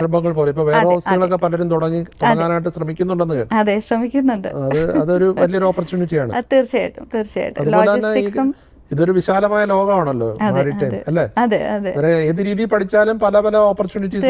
തീർച്ചയായിട്ടും കപ്പലിൽ തന്നെ ഉള്ള ഓപ്പർച്യൂണിറ്റീസ് ഒരുപാടുണ്ട്. നമുക്ക് ശരിക്കും സീഫെയറേഴ്സ് എന്ന് നമ്മൾ നോക്കുമ്പോൾ ഈ സഞ്ചാരികൾ നോക്കുമ്പോൾ അതിൽ ഒരുപാട് മലയാളികളുണ്ട് ഇപ്പോൾ തന്നെ. അപ്പോൾ അത് ഇനിയും വർദ്ധിക്കുമെന്നാണ് നമുക്ക് തോന്നുന്നത്, ഇവിടെ നമ്മുടെ തന്നെ ഒരു തുറമുഖവും കൂടി വരുമ്പോൾ. അപ്പോൾ അത് കൂടാതെ തന്നെ നമുക്ക് ഇതുമായിട്ട് അനുബന്ധമായിട്ടുള്ള മറ്റ് വ്യവസായ സ്ഥാപനങ്ങളും കൊണ്ടുവരേണ്ടതായിട്ടുണ്ട്. തീർച്ചയായിട്ടും ലോകത്തിലുള്ള ഏറ്റവും വലിയ ഈ മാസ്മരികമായ നമ്മൾ ഈ നഗരങ്ങളെയൊക്കെ കണ്ടാൽ എല്ലാം ഒരു പോർട്ടുമായിട്ട് ചേർന്ന് കിടക്കുന്നവയാണ്. ഇപ്പോൾ സിംഗപ്പൂർ ആണെങ്കിലും ഹോങ്കോങ് ആണെങ്കിലും ദുബായ് ആണെങ്കിലും ഒക്കെ നമ്മൾ ഇങ്ങനെ മിന്നിത്തിളങ്ങുന്ന സിറ്റീസ് ഒന്ന് നമ്മൾ നോക്കുമ്പോൾ എല്ലാം ശരിക്കും പോർട്ടുമായിട്ട് ബന്ധപ്പെട്ട് കിടക്കുന്നവയാണ്. അപ്പോൾ വികസിക്കുന്നതിനനുസരിച്ച് തിരുവനന്തപുരം നഗരവും വികസിക്കും. അതെ, തീർച്ചയായിട്ടും. ഒരുപക്ഷെ തിരുവനന്തപുരത്തിന്റെ കുറെ റൂറൽ ഏരിയയും ഒക്കെ അതെ അതിനുള്ള ഒരു വലിയ കമ്പൈൻഡ് എഫേർട്ട് ഉണ്ടോ? അതെ, നമ്മളിപ്പോൾ ചെയ്യുന്നുണ്ട്. ഒന്ന് ക്യാപിറ്റൽ റീജിയൻ ഡെവലപ്മെന്റ് അതോറിറ്റിയുമായിട്ടും ഒപ്പം നമ്മൾ വ്യവസായ വകുപ്പുമായിട്ടും ചേർന്ന് ഇപ്പം ചർച്ചകൾ നടത്തുന്നുണ്ട്. ഒപ്പം ബഹുമാനപ്പെട്ട മുഖ്യമന്ത്രിയുടെ നിർദ്ദേശപ്രകാരം നമ്മൾ ഇത് സമഗ്രമായ രീതിയിൽ ഇത് പഠിച്ച് അതിന് ഉപദേശം നൽകുവാനുള്ള സംഘവുമായിട്ടും ഇപ്പോൾ ചർച്ചകൾ നടത്തുന്നുണ്ട്. ഇപ്പൊ താങ്കളെ പോലെ ഒരാൾ വന്ന ശേഷം ഈ വേറെ വലിയ ഇഷ്യൂസ് ഒന്നും ഇപ്പോൾ ഇല്ല. കാരണം നേരത്തെ പറഞ്ഞ പോലെ അവിടെയുള്ള ആൾക്കാരുമായിട്ട് സംസാരിക്കുകയും നേരത്തെ തന്നെ ഓക്കി ഒക്കെ വന്ന സമയത്തൊക്കെ ആ ഏരിയയിൽ പോയി പ്രവർത്തിക്കുകയൊക്കെ ചെയ്തല്ലോ. അന്ന് എനിക്ക് തിരുവനന്തപുരം സബ് കളക്ടർ ആയിരുന്നു. അന്നേരം ആ ഒരു പരിചയമല്ല അതിന് വലിയ രീതിയിൽ സഹായം ചെയ്തിട്ടുണ്ട്. എങ്കിലും അവിടെ ഉള്ളവരുടെ ഒരു ആശങ്ക പൂർണ്ണമായിട്ട് മാറുന്നുണ്ടോ? എങ്ങനെ? ഇല്ല, ആശങ്ക ഉണ്ടാവുന്നത് വളരെ സ്വാഭാവികമാണ്. അപ്പോൾ ആ ആശങ്ക ഉണ്ടാവുന്നതിലൂടെയാണ് ശരിക്കും നമ്മളും പല പ്രശ്നങ്ങളും പഠിക്കുന്നതും അതിന് പരിഹാരം കണ്ടെത്തുന്നതും. അതുകൊണ്ട് ആശങ്കകളും ഈ പറയുന്ന പോലെ പരാതികളും നിവേദനങ്ങളും വരുമ്പോൾ അത് ഇരുകൈയും നീട്ടി സ്വീകരിക്കുകയാണ് ഞങ്ങൾ ചെയ്യുക. അത് ഇപ്പോഴും അങ്ങനെ തന്നെയാണ് തുടരുന്നത്. ഇപ്പോൾ തന്നെ നമുക്ക് അവിടെ അതിൻ്റെ അടുത്ത് അതായത് ഒരു വിഴിഞ്ഞം മൈനർ പോർട്ടും ഉണ്ട്, നമുക്കവിടെ ഒരു ഫിഷിംഗ് ഹാർബർ ഇപ്പോഴുണ്ട്. അപ്പോൾ ആ ഹാർബറിൻ്റെ പ്രവർത്തനങ്ങൾ കുറച്ചുകൂടി കാര്യക്ഷമമാക്കാനും നമ്മുടെ മത്സ്യത്തൊഴിലാളികൾക്കായിട്ട് അവർക്ക് അവിടെ ഒരു പുതിയ സംവിധാനം ഒരുക്കി കൊടുക്കുവാനും കുറച്ചുകൂടി ആധുനിക രീതിയിലുള്ള ഒരു മോഡേണൈസ്ഡ് ഫിഷിംഗ് മെത്തഡോളജി എന്നൊക്കെ പറയുന്നത് പോലെ കുറച്ചുകൂടി ആധുനികമായിട്ടുള്ള സംവിധാനങ്ങൾ, പശ്ചാത്തല സൗകര്യങ്ങൾ ഒരുക്കി കൊടുക്കണം എന്നുള്ള ഒരു ആശയം വന്നിട്ടുണ്ടായിരുന്നു. അപ്പോൾ അത് അവരുമായിട്ട് പ്രദേശവാസികളുമായിട്ട് എല്ലാവരുമായിട്ടും ചർച്ച ചെയ്തു. അപ്പോൾ സാങ്കേതികമായിട്ടുള്ള ചില വിഷയങ്ങൾ, ഈ തിരയിളക്കത്തിൻ്റെ ചില സാങ്കേതിക പഠനങ്ങൾ ഒക്കെ കൊണ്ട് നമുക്ക് ആദ്യം നമ്മൾ പ്രതീക്ഷിച്ചിരുന്ന സ്ഥലത്ത് അത് വെക്കാനായിട്ട് സാധിച്ചിരുന്നില്ല. അപ്പോൾ ഇപ്പോൾ ഒരു പുതിയ ലൊക്കേഷൻ നമ്മൾ തന്നെ കണ്ടുപിടിച്ചിട്ടുണ്ട്. അത് അവരും ഒക്കെ എല്ലാവരും കൂടെ ചേർന്ന് അവിടെ ഓരോ പ്രദേശത്തിലുള്ള ഇപ്പോൾ തെക്ക് ഭാഗത്തും വടക്ക് ഭാഗത്തും ഒക്കെയുള്ള ഓരോ പ്രദേശത്തിലുള്ള മത്സ്യത്തൊഴിലാളി സംഘടനകളുമായിട്ടും ഒപ്പം മറ്റ് പ്രമുഖരുമായിട്ടും ഒക്കെ ആ പ്രദേശത്ത് തന്നെ നമ്മൾ ചർച്ചകൾ നടത്തി അവരുടെയും ഒരു അനുമതിയോടുകൂടി തന്നെയാണ്. അനുമതി എന്ന് ഞാൻ പറയുമ്പോൾ ഇപ്പോൾ യഥാർത്ഥത്തിൽ നമ്മൾ ഇതിൻ്റെ പഠനം നടത്തുന്ന ഇപ്പോൾ പൂനെയിലുള്ള ഒരു നമ്മുടെ സെൻട്രൽ റിസർച്ച് ഇൻസ്റ്റിറ്റ്യൂട്ടിലാണ് CPRWSലാണ് ഈ പഠനങ്ങൾ നടത്തുന്നത്, ഈ തിരയിളക്കത്തിൻ്റെ മോഷൻ സ്റ്റഡീസിൻ്റെയൊക്കെ. അപ്പോൾ നമ്മൾ അവിടെ കൊണ്ടുപോയി അവരെ ഇതെല്ലാം കാണിച്ച് അവിടെ നമുക്ക് ഈ കടലലകളുടെ മോഡലിംഗ് ഒക്കെ അവർ ചെയ്തു വെച്ചിട്ടുണ്ട്. അതെല്ലാം നമ്മൾ കൊണ്ട് കാണിച്ച് എല്ലാം പൂർണ്ണ ബോധ്യം വരുത്തിയതിന് ശേഷം മാത്രമാണ് നമ്മൾ ശരിക്കും പ്രതിബന്ധങ്ങളെല്ലാം ഏറെക്കുറെ കെട്ടടങ്ങി. ഒരുപാട് പ്രതിബന്ധങ്ങൾ ഉണ്ടായിരുന്നല്ലോ തുടക്കകാലത്തൊക്കെ. ആദ്യമായിട്ട് കപ്പൽ കണ്ടത് എപ്പോഴാണ്? ഞാൻ കണ്ടതോ ഞാൻ ആദ്യമായിട്ടൊരു വലിയ കപ്പൽ കാണുന്നത്, അതായത് നമ്മളിപ്പോൾ വേളിയിലൊക്കെ ചെറിയ ബോട്ടിൽ പോകുന്നു എന്നുള്ളതല്ലാതെ വലിയ കപ്പൽ ഞാൻ ആദ്യമായിട്ട് കാണുന്നത് ഞാൻ കസ്റ്റം സർവീസിൽ കയറി. അതെ, ഞാൻ ആദ്യം കസ്റ്റം സർവീസിലായിരുന്നു. സിവിൽ സർവീസ് എഴുതി കസ്റ്റംസിൽ ലഭിച്ചു. അവിടെ ഞാൻ ട്രെയിനിങ് പൂർത്തീകരിച്ചിട്ടാണ് ഞാൻ IAS പ്രവേശിക്കുന്നത്, വീണ്ടും പരീക്ഷ എഴുതുന്നത്. അപ്പോൾ ഇടയ്ക്ക് ഒരു വർഷത്തെ ഗ്യാപ്പ് ഉണ്ടായിരുന്നു. അപ്പോൾ ആ സമയത്ത് ട്രെയിനിങ് പൂർത്തീകരിച്ചിരുന്നു. അപ്പോൾ ആ സമയത്താണ് ആദ്യമായിട്ട് ഈ പറയുന്ന കപ്പൽ കാണുന്നത്, തുറമുഖം കാണുന്നത്, കണ്ടെയ്നറുകൾ കാണുന്നത്, വെയർഹൗസിങ് കാണുന്നത്, ലോജിസ്റ്റിക്സ് കാണുന്നത്, കസ്റ്റംസ് ചാർജസ് എന്താണെന്ന് മനസ്സിലാക്കുന്നത്. ഈ ഒരു വളരെ സങ്കീർണമായിട്ടുള്ള ഒരു പ്രക്രിയ എന്താണ് മാരിടൈം ട്രേഡിൻ്റെ എന്നൊക്കെ മനസ്സിലാക്കുന്നത്. അതിന് അന്ന് ഒരു പക്ഷേ ഒരു വർഷം കസ്റ്റംസിൽ വെറുതെ പോയിരുന്ന് പലരും എന്നോട് അന്ന് പറഞ്ഞിട്ടുണ്ടായിരുന്നു. ഒരു വർഷം, കാരണം ഞാൻ ഒരു വർഷം ഇടയ്ക്ക് പരീക്ഷ എഴുതിയില്ല, ഈ ട്രെയിനിങ് ഉണ്ടായിരുന്നതുകൊണ്ട്. അപ്പോൾ ഇന്ന് അതിനുള്ള ഉത്തരം അവർക്ക് ലഭിച്ചിട്ടുണ്ടാവും തോന്നുന്നു എനിക്ക്. അതെ, തീർച്ചയായിട്ടും കസ്റ്റംസ് ആകുമ്പോൾ ഇതിന്റെ സുരക്ഷ ഉൾപ്പെടെയുള്ള എല്ലാ കാര്യങ്ങളെ കുറിച്ച് ഒരു കൃത്യമായ ധാരണയുണ്ട്. അതെ അതെ അതെ. കുടുംബമായിട്ട് കപ്പലിൽ യാത്ര ചെയ്തോ? ഇല്ലില്ല, കുടുംബമായിട്ട് യാത്ര ചെയ്തു. മകനെ കൊണ്ടുപോയി. അതെ അതെ അതെ. ഇപ്പം നമ്മൾ ഈ തുറമുഖത്തിന്റെ കാര്യത്തിൽ നിന്ന് വന്നു കഴിഞ്ഞാൽ അടുത്തിടെ ഇപ്പൊ അതെല്ലാം അവസാനിച്ചു എന്ന് പറയാൻ പറ്റില്ല, എങ്കിലും വളരെ ഒരു ജസ്റ്റേഴ്സ് എന്ന് പറയുന്ന കൂട്ടത്തിൽ ഈ രാധാകൃഷ്ണൻ മിനിസ്റ്ററുമായിട്ടുള്ള ഒരു ചിത്രം, അത് വാസ്തവത്തിൽ സമീപകാലത്ത് നമ്മളൊരു പൊതുവെ ഞാനൊരു പത്രപ്രവർത്തകനാണ്, പക്ഷേ വാർത്തകളെല്ലാം പല പല രീതിയിലുള്ള ഈ നെഗറ്റീവും എല്ലാമായിട്ട് വരുമ്പോൾ നമ്മുടെ ഹൃദയത്തിനൊരു കുളിർമ പകരുന്ന ചിത്രമായിരുന്നത്. പക്ഷെ ആ ഒരു ചിത്രം വന്നപ്പോൾ പോലും ആവശ്യമില്ലാത്ത വിവാദങ്ങളുമൊക്കെ, ആ വിവാദങ്ങളിലേക്കൊന്നും ഞാൻ പോകുന്നില്ല, പക്ഷെ അതൊരു മനുഷ്യത്വത്തിൻ്റെ ഒരു ലക്ഷണമാണ്. പൊതുവെ മലയാളികൾ ഇപ്പം നമ്മൾ വിദേശത്തോ അല്ലെങ്കിൽ ഉത്തരേന്ത്യയിലോ ഒക്കെ പോയി കഴിഞ്ഞാൽ പരസ്പരം കാണുമ്പോൾ ഹഗ് ചെയ്യുകയൊക്കെ ചെയ്യും. നമ്മൾ വളരെ വിശാല ചിന്താഗതിക്കാരാണെന്ന് പറയുമ്പോഴും ഉള്ളിൻ്റെ ഉള്ളിലൊരു കപട സദാചാര ബോധമുണ്ടോ? അത് സദാചാരത്തിൻ്റെ ഭാഗമായിട്ടാണോ അതോ പൊതുവെ നമുക്ക് വികാരങ്ങൾ പ്രകടിപ്പിക്കാനുള്ള ഒരു വിമുഖതയാണോ എന്നെനിക്കറിയില്ല. രണ്ടുമാകാം, ചിലപ്പോൾ ഓരോരുത്തർക്കും ഓരോന്നാകാം. ഞാനിപ്പോൾ പല സ്ഥലങ്ങളിലും പറഞ്ഞിട്ടുണ്ട്, എൻ്റെ പുസ്തകത്തിൽ ഞാൻ എഴുതിയിട്ടുണ്ടായിരുന്നു, നമ്മളിപ്പോൾ നമ്മുടെ കുട്ടികളെ വളർത്തുന്ന സമയത്ത്, ഞാനിപ്പോൾ മിക്കവാറും ലോകത്തിലുള്ള എല്ലാ മനുഷ്യരെയും കാണുന്നത് എൻ്റെ മകൻ എങ്ങനെ കാണും എന്നുള്ള ഒരു ദൃഷ്ടിയിലൂടെയാണ് ശരിക്കും. അപ്പോൾ നമ്മൾ കുഞ്ഞുങ്ങളെ വളർത്തുമ്പോൾ, ഇപ്പോൾ എൻ്റെ മോൻ അവന് ആൺകുട്ടിയാണ്, അപ്പോൾ അവന് ഒരു 2-2.5 വയസ്സൊക്കെ പ്രായമുള്ള സമയത്ത് പോലും ഇടയ്ക്ക് വീട്ടിൽ എപ്പോഴോ ഒക്കെയോ അല്ലെങ്കിൽ പുറത്ത് പോകുമ്പോഴോ ഒക്കെ വല്ലാണ്ട് കരയുന്ന ഒരു സാഹചര്യം വരുമ്പോൾ ആരെങ്കിലും ഒക്കെ, ചിലപ്പോൾ പുറത്തുനിന്ന് വരുന്നവരായിരിക്കും, സുഹൃത്തുക്കളായിരിക്കും, ബന്ധുക്കളായിരിക്കും, ആരെങ്കിലും ഒരു കമൻറ്റ് പറയും, ഇങ്ങനെ പെങ്കൊച്ചിനെ പോലെ ഇരുന്ന് കരയല്ലേ, നീ ഒരു ആങ്കൊച്ചല്ലേ, ഇങ്ങനെ എന്തിനായിരുന്നു കരയുന്നത് എന്നുള്ള ഒരു കമൻറ്റ് ഞാൻ പലപ്പോഴും കേട്ടിട്ടുണ്ട്. അപ്പം ഞാൻ അവരോട് തന്നെ പറയും, എന്താ ആൺകുട്ടികൾക്ക് കരയാൻ പാടില്ല എന്നുണ്ടോ? അപ്പം ഇതേപോലെ തന്നെ ഇച്ചിരി കുറച്ചൊന്ന് പ്രായമായി കഴിഞ്ഞാൽ ഈ പറയുന്ന ഒരു പെങ്കൊച്ച് സമൂഹത്തിൽ എവിടെയെങ്കിലും ഒരു പൊതുസ്ഥലത്ത് നിന്ന് പൊട്ടിച്ചിരിച്ചാൽ എന്തിനാ ഇങ്ങനെ അട്ടഹസിക്കുന്നേ, പതുക്കെ ചിരിക്കാൻ പാടില്ല. അപ്പോൾ അവിടെ ഈ രണ്ടും, അത് ആണും പെണ്ണും വ്യത്യാസം എന്ന് പറയുന്നത്, ഞാൻ സ്ത്രീപക്ഷത്ത് നിന്നല്ല അത് സംസാരിക്കുന്നത്. വികാരങ്ങൾ പ്രകടിപ്പിക്കുക എന്ന് പറയുന്നത് മൗലികമായിട്ടുള്ള സ്ത്രീയുടെയും പുരുഷന്റെയും മറ്റുള്ളവരുടെയും ഒക്കെ അവകാശമാണ്. അതുപോലും നമ്മൾ ഇത്രയും ചെറിയ പ്രായത്തിൽ പോലും പെൺകുട്ടികൾ പുറത്ത് നിന്ന് കരഞ്ഞാൽ കുഴപ്പമില്ല, ആൺകുട്ടികൾ പുറത്ത് നിന്ന് ചിരിച്ചാൽ കുഴപ്പമില്ല, പക്ഷെ രണ്ടും അങ്ങോട്ടും ഇങ്ങോട്ടും സ്ഥലം മാറി എല്ലാവർക്കും കുഴപ്പമാണ്. അപ്പോൾ അത്തരത്തിലുള്ള ഒരു സോഷ്യൽ കണ്ടീഷനിങ് എന്ന് വേണമെങ്കിൽ നമുക്ക് പറയാം. അത് എവിടെയോ നമ്മുടെ ഉള്ളിൽ ഇപ്പോഴും കിടന്ന് കളിക്കുന്നുണ്ട്.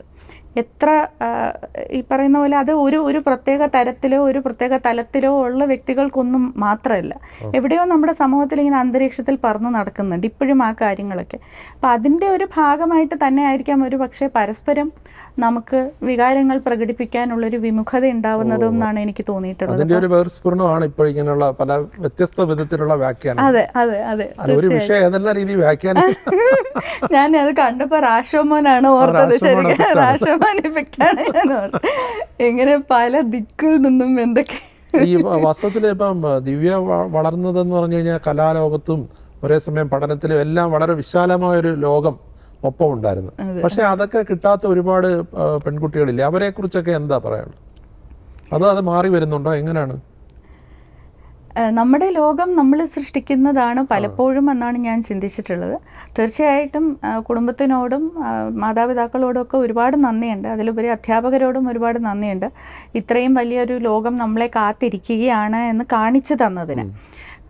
ഒരു പക്ഷേ ഈ ഒരു മറകൾ ഓരോന്നും നീക്കുക എന്ന് പറയുന്നത് ഒരു പ്രധാനപ്പെട്ട കടമ്പയാണ് നമ്മൾ ജീവിതത്തിൽ ചെയ്യേണ്ടത്. പലരും ഈ മറകൾ കാണുമ്പോൾ അവയ്ക്കുള്ളിൽ ഒതുങ്ങിക്കൂടാനുള്ള ഒരു പ്രവണതയുണ്ട്, പ്രത്യേകിച്ചും പെൺകുട്ടികൾക്ക് കൂടുതലായി.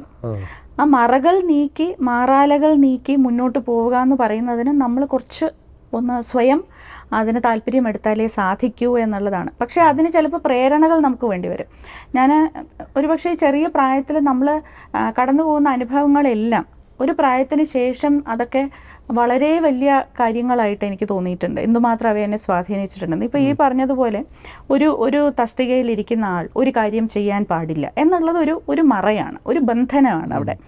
ആ ബന്ധനം എന്ന് പറയുന്നത് നമുക്ക് പൊളിക്കുവാനായിട്ട് നമ്മുടെ ഉള്ളിൽ നിന്നും ഒരല്പം ഊർജം വേണം, ഒരു പ്രേരണ വേണം എന്നുള്ളത് ഞാൻ അംഗീകരിക്കുന്നു. അപ്പോൾ ഞാൻ പിന്നാക്കം തിരിഞ്ഞു നോക്കുമ്പോൾ ഒരു പക്ഷേ ആദ്യമായിട്ട് അങ്ങനെ ചെയ്ത ഒരു അനുഭവം ഒരു വ്യക്തിയെ ഓർക്കാൻ പറഞ്ഞാൽ, ഞാൻ 2ാം ക്ലാസ്സിൽ പഠിക്കുന്ന സമയത്ത്, അന്ന് 2ാം ക്ലാസ്സിലല്ല ആക്ച്വലി 1ാം ക്ലാസ്സിൽ പഠിക്കുന്ന സമയത്ത്, അന്ന് ഞങ്ങളുടെ സ്കൂളിലെ ആ പ്രൈമറി സ്കൂളിൻ്റെ ഹെഡായിട്ടിരുന്ന ഒരു സിസ്റ്റർ ഉണ്ടായിരുന്നു.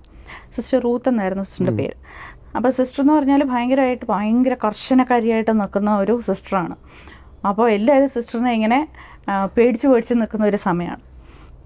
സിസ്റ്റർ ഒരു ദിവസം എന്നെ സിസ്റ്ററിൻ്റെ മുറിയിലേക്ക് വിളിച്ചു. എന്നിട്ട് എന്നോട് പറഞ്ഞു, ദിവ്യയ്ക്ക് അഭിനയിക്കാൻ പറ്റുമോ എന്ന് ചോദിച്ചു.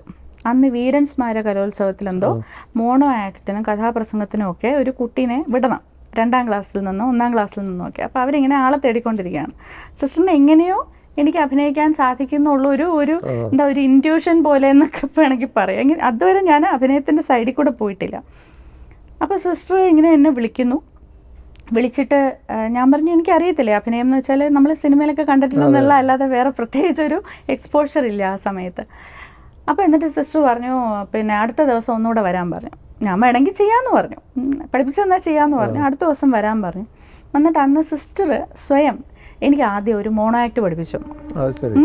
മോണോ ആക്ട് എന്ന് വെച്ചാൽ അത് ഭയങ്കര നർമ്മം കലർന്ന ഒരു മോണോ ആക്ട് ആയിരുന്നു. അപ്പം പണ്ടൊക്കെ നമ്മൾ ഈ മറ്റേ മിമിക്സ് പരേഡിലും ഒക്കെ കാണുന്ന പോലത്തെ ഉള്ള വളരെ നർമ്മം കലർന്ന ഒരു വീട്ടിലെ 4 അംഗങ്ങൾ ഒരേ കാര്യം എങ്ങനെയാണ് അവതരിപ്പിക്കുന്നത്, അമ്മ തിരുവാതിരക്കളി കളിച്ചുകൊണ്ടും അച്ഛൻ വേറെ, അങ്ങനെയുള്ള ഒരു എക്സാജറേറ്റഡ് ആയിട്ടുള്ള ഒരു ഹ്യൂമർ ഉള്ള ഒരു മോണോ ആക്ട് ആയിരുന്നു അത്. അപ്പം ആദ്യം അത് എനിക്ക് പഠിപ്പിച്ചു തരുന്നത് സിസ്റ്റർ റൂത്താണ്. അത് പുറമേ ഉള്ള ലോകത്തിൽ നിന്നും സിസ്റ്ററിനെ കണ്ടാൽ ഇങ്ങനെ തമാശ പറഞ്ഞുകൊണ്ട് തിരുവാതിരക്കളി കളിക്കുന്നതൊക്കെ ആക്ട് ചെയ്യിപ്പിച്ച് കാണിക്കും എന്നുള്ളത് ഒരു പക്ഷെ ഒരു മനുഷ്യൻ വിശ്വസിക്കാനാവില്ല. അതെ, ഒരു വേറൊരു വേൾഡാണ്, നമ്മൾ ഒട്ടും പ്രതീക്ഷിക്കാത്തതാണ്. അപ്പം അവരുടെ ഉള്ളിൽ ഇത്രയും തരളിതയായിട്ടുള്ള ഒരു കലാകാരിയുണ്ട്, ഇത്രയും നർമ്മബോധമുണ്ട് എന്നൊക്കെ എനിക്ക് ആ പ്രായത്തിൽ ഒരു വലിയൊരു വെളിപാടായിരുന്നു ശരിക്കും. അപ്പം അതുപോലെയുള്ള ഓരോ വ്യക്തികളെയും നമ്മൾ കാണുമ്പോൾ അവരെല്ലാവരും നമ്മുടെ മനസ്സിൽ അവരുടെ ഒരു ഭാഗം നിക്ഷേപിച്ചിട്ടാണ് ശരിക്കും പോകുന്നത്. അപ്പം അത് നമുക്ക് തിരിച്ചറിയാൻ സാധിക്കണം. അതാണ് ഞാൻ ഈ നമ്മുടെ ഉള്ളിലെ ഡ്രൈവ് എന്ന് എപ്പോഴും പറയുന്നത്. ഇങ്ങനെ പല വ്യക്തികളെയും നമ്മൾ എല്ലാവരും കാണും, പക്ഷേ അവർ നമ്മളിൽ നിക്ഷേപിച്ചിട്ട് പോകുന്ന ആ ഒരു ഭാഗം ഉണ്ടല്ലോ, അതിനെ നമുക്ക് കരുതലോടുകൂടി കാത്തു വെക്കാനും അത് വളർത്തിയെടുക്കുവാനും നമ്മുടെ ജീവിതത്തിൽ അതിൽ ആവശ്യമായിട്ടുള്ളത് പ്രാവർത്തികമാക്കാനും ഒക്കെ നമുക്ക് സാധിക്കണം എന്നുള്ളത് മാത്രമാണ് ഈ പെൺകുട്ടികളോടും എനിക്ക് പറയാനുള്ളത്. ഇതൊരു ഒരു പ്രേരണ കൂടി വേണമെന്ന് പറയുന്നത്. പലപ്പോഴും ഈ പെൺകുട്ടി വളരെ നല്ല രീതിയിൽ എന്തെങ്കിലും ചെയ്തു കഴിഞ്ഞാൽ അതിനെ അടിച്ചമർത്താനും അല്ലെങ്കിൽ അതിനെ ഒന്ന് ഇപ്പൊ പറയാം ആണുങ്ങൾ പുറത്തു നിന്ന് കരഞ്ഞാലെന്നുള്ളത് പോലെ പെൺകുട്ടി പുറത്തു നിന്ന് ചിരിച്ചാൽ അതിനെ പ്രോത്സാഹിപ്പിക്കാനുള്ള ആ ഒരു എന്താ കൾച്ചറിലേക്ക് വളരുന്നുണ്ടോ? ഇപ്പൊ വളരുന്നുണ്ടെന്നാണ് എനിക്ക് തോന്നുന്നത്. കാരണം ഏതൊരു സ്ഥലത്ത് പോയാലും നമ്മളിപ്പോൾ ഈ പറയുന്ന പോലെ എന്ത് കാര്യം ചെയ്യുവാണെങ്കിലും എല്ലാത്തിനും 2 അഭിപ്രായമുണ്ട് എന്ന് നമ്മൾ പറയുന്നുണ്ടല്ലോ. എനിക്ക് പ്രത്യേകിച്ചും തോന്നുന്നത് സമൂഹ മാധ്യമങ്ങളുടെ ഈ ഒരു കാലഘട്ടത്തിൽ അതിൻ്റെ ഒരുപാട് പിഴവുകളുണ്ട്, ഒരുപാട് പഴിചാരൽ അതിൽ നടക്കുന്നുണ്ട്, ഒക്കെ ശരിയാണ്. പക്ഷേ ആശയവിനിമയത്തെ ഏറ്റവും അധികം ജനാധിപത്യവൽക്കരിച്ച ഒരു മാർഗമാണ് സമൂഹ മാധ്യമം എന്ന് പറയുന്നത്. അവിടെ ആരുടെ ശബ്ദത്തിനും ഒരേ വിലയാണ്, എല്ലാവരുടെയും ശബ്ദത്തിന് ഒരേ വിലയാണെന്നുള്ളത് കൊണ്ട് തന്നെ ആശയവിനിമയം അത്രയധികം ജനാധിപത്യവൽക്കരിച്ച് വരുന്ന ഒരു കാലഘട്ടത്തിൽ ഇത്തരത്തിലുള്ള പ്രേരണയും നമുക്ക് വേണമെങ്കിൽ കണ്ടെത്താവുന്നതേ ഉള്ളൂ. ഇൻആക്സസിബിൾ അല്ല. പണ്ട് അപ്രാപ്യമായിരുന്നു ഈ പ്രേരണ എന്ന് പറയുന്നത്. ഇപ്പൊ അത് അപ്രാപ്യമല്ല, നമുക്ക് വേണമെങ്കിൽ തേടിയെടുക്കാൻ പറ്റും. പക്ഷെ പൊതുവെ പെൺകുട്ടികൾ അല്ലെങ്കിൽ സ്ത്രീകളല്ലേ കുറെ കൂടെ സ്ട്രോങ് എന്താ പറയുന്ന മൈൻഡ്, ഒരു മനസ്സുള്ള ആൾക്കാർ, അങ്ങനെ തോന്നിയിട്ടുണ്ടോ?